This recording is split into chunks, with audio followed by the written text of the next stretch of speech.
Welcome to TG24 TV. నేను సుమలత. మేడ్చల్ జిల్లా కుత్బుల్లాపూర్ నియోజకవర్గం గాజుల రామారం 125 డివిజన్ పరిధిలోని తెలంగాణ జాగృతి జనం బాట కార్యక్రమంలో భాగంగా కల్వకుంట్ల కవిత కాలనీలలో Gajula Ramaram government hospital, Balayya hotel, Devendra Nagar, Pochamma బస్తీలలో జనం బాట కార్యక్రమం నిర్వహించడం జరిగింది. ఈ కార్యక్రమంలో మాట్లాడుతూ ప్రజలకు ఏ సమస్య ఉన్నా ముందుండి అన్ని సాల్వ్ చేస్తారని అన్నారు. అందుకే జాగృతి జనం బాట కార్యక్రమం నిర్వహించడం జరుగుతుంది అని అన్నారు. ఈ కార్యక్రమంలో పాల్గొన్న వాళ్ళు మేడ్చల్ మల్కాజ్గిరి జిల్లా మహిళా అధ్యక్షురాలు సంధ్యారెడ్డి, పిట్ల మల్లేష్, నవీన్, ఊర్మిళ, సుజాత, మనీష్, ప్రశాంత్, పర్వీస్, శేఖర్, గణేష్, రాకేష్, పలు కాలనీ నివాసులు తదితరులు పాల్గొన్నారు.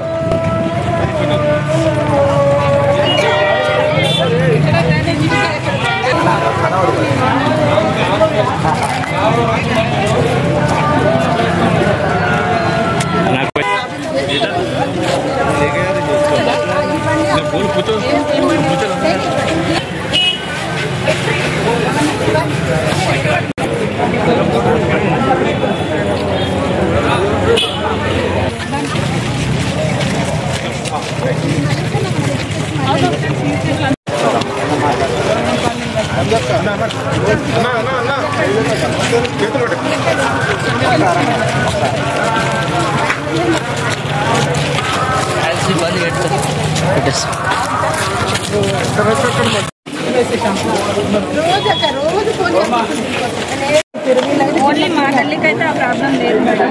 డబల్ బెడ్రూమ్ చెప్పి అంత లైన్ దానివల్ల 4 months మొత్తం ఇలాగే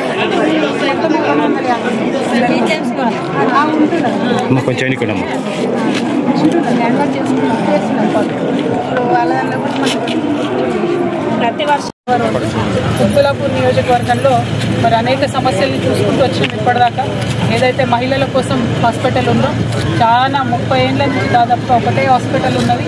అంతకు మించి దాన్ని పెంచుతామని చెప్పిన ఏ పార్టీ కూడా పెంచలేదు. 100 పడకల హాస్పిటల్ చేయాలని చెప్పి పెద్ద డిమాండ్ ఉంది మహిళలది. మరి అక్కడ వాళ్ళందరినీ కలిసి రావడం జరిగింది. ఆ తర్వాత పరికి చెరువు చూసుకుంటూ వచ్చి మొత్తం కబ్జాలకు గురవుతున్నటువంటి పరిస్థితి ఉన్నది. ఆ కబ్జాలు ఆపాలని చెప్పి మరి అక్కడ ఉండేటటువంటి చుట్టుపక్కల ఉన్న కాలనీ వాసులందరూ కూడా చాలా ఇబ్బందికరంగా ఉంది. ఎక్కడెక్కడ డ్రైనేజ్ తీసుకొచ్చి అక్కడ కలుపుతున్నారు. ఆ కలపకుండా STPలు పెట్టాలని చెప్పి డిమాండ్ చేసినాం.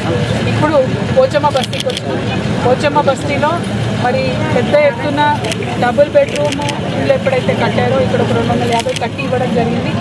అవి ఓపెన్ చేయాలి, ఎన్నికలు వస్తున్నాయనే తొందరలో అక్కడి నుంచి వేసినటువంటి డ్రైనేజ్ పైపులు మరి పోచమ్మ బస్తీలో వేసినటువంటి డ్రైనేజ్ పైపులు అన్నీ కూడా కలిపి 4 బస్తీలకు సంబంధించిన నీళ్ళు ఒకటే దగ్గరకు వస్తున్నాయి. కానీ ఆ పైపు విడుతు మాత్రం చాలా చిన్నగా పెట్టింది, చిన్న పైపులు వేసింది.